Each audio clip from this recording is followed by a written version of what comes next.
तो mafia don Mukhtar Ansari का बांदा के अस्पताल में पोस्टमार्टम चल रहा है और हार्ट अटैक से मौत के बाद माफिया का पोस्टमार्टम के साथ ही विसरा रिपोर्ट सुरक्षित रखने का निर्देश जारी हुआ है।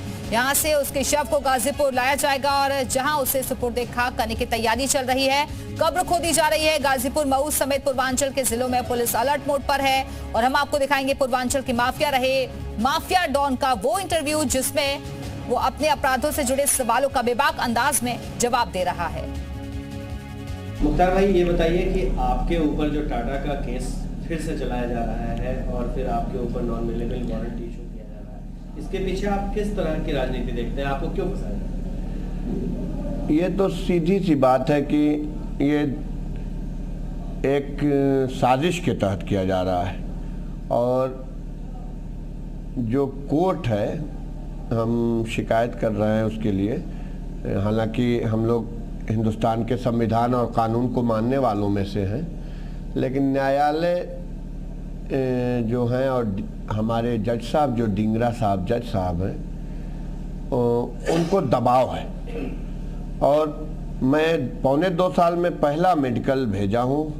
मुझे बुरी तरह तकलीफ़ है, मैं हिलने डुलने के लायक भी नहीं हूँ और मेरा मेडिकल उन्होंने देखा और मुझे मेरे ऊपर नॉन अवेलेबल वारंट कर दिया। जबकि वो चाहते तो चेकअप करा सकते थे या डॉक्टर साहब से पूछ सकते थे कि इनको कितनी तकलीफ़ है, क्या हाल है इनका। लेकिन सीधा वारंट करना एक बहुत बड़ी ये चाल है। और यहाँ इसमें अशोक सिंघल जी, लाल कृष्ण आडवाणी जी और डायरेक्टर राजनाथ सिंह जी, इन सब की एक साजिश के तहत, एक प्लान के तहत इन लोगों की एक चाल है कि हमको चुनाव से पहले गिरफ्तार करके जेल की सलाखों में कैद कर दिया जाए ताकि मैं पूर्वांचल का दौरा न कर सकूं, प्रचार न कर सकूं और घूम न सकूं। और इससे इनका नुकसान होगा और इससे ये भयभीत होकर के, परेशान होकर के एक दबाव के तहत हमारे खिलाफ इस तरह की साजिश किए हैं। और हमें उस ऊपर वाले की अदालत पे भरोसा है और हम कल ही सुप्रीम कोर्ट में उस आर्डर को स्टे करने के लिए अपील कर रहे हैं और हमें उम्मीद है कि हमको सुप्रीम कोर्ट से निश्चित रूप से इंसाफ मिलेगा और सारी बात सामने आ जाएगी। आपके ऊपर पिछले दिनों हमले हुए, कई बार हमले हुए, तो इसके पीछे आप किस तरह के साजिश देखते हैं? हमारे ऊपर जो हमले हुए वो भी इसी सब की एक कड़ी है। हमें पहले इस दुनिया से मिटाने के लिए जो साजिश की गई, आक्रमण कराया गया, टोटल बीजेपी का उसमें पूरी तरह हाथ था और इसमें राजनीतिक लोग शामिल थे।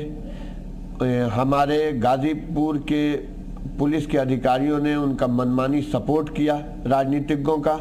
हालांकि गाजीपुर के पुलिस अधीक्षक ने स्पष्ट लिखा कि इसमें महत्वपूर्ण राजनीतिक लोग शामिल हैं, लिहाजा इस केस की जांच सीबीआई से कराई जाए।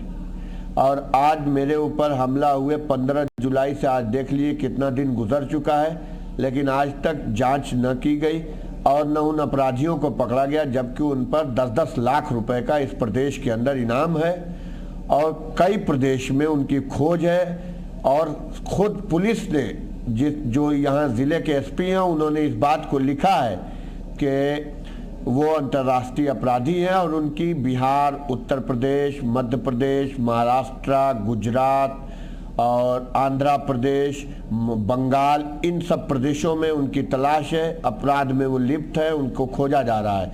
और उसके बाद भी इस तरह का उन अपराधियों को हमारे डायरेक्ट माननीय मुख्यमंत्री जी जो है डायरेक्ट सहयोग करते हैं और उनको संरक्षण प्राप्त है और सिर्फ उनके संरक्षण प्राप्त होने के कारण वो अपराधी आज कानून की गिरफ्त में नहीं आ रहे हैं, न पकड़े जा रहे हैं।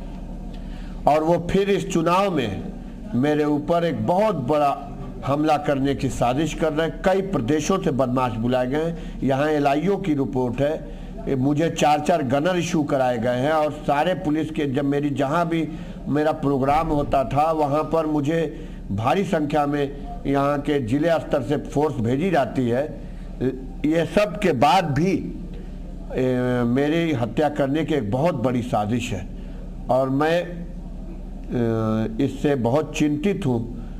इसके पहले मेरे ऊपर हमला हुआ और उसके कुछ दिन पहले मेरे भाई पर हमला हुआ था, जिसमें भी 3 लोग शहीद हुए थे, वो भी विधायक हैं। 5 टर्न से लगातार मेरे बड़े भाई अफजाल अंसारी, और आज तक उन अपराधियों को 10 साल गुजर गया लेकिन नहीं पकड़ा गया है। अच्छा, इस बार के विधानसभा चुनाव में आप किन मुद्दों को लेकर उतर रहे हैं? इस बार के विधानसभा चुनाव में निर्दल प्रत्याशी के रूप में लड़ रहा हूँ और मुझे पूरा भरोसा है अपनी जनता पर, जिनके लिए हमने कुछ किया है, जो कुछ किया है, और हमने यहाँ का विकास खूब कराया है।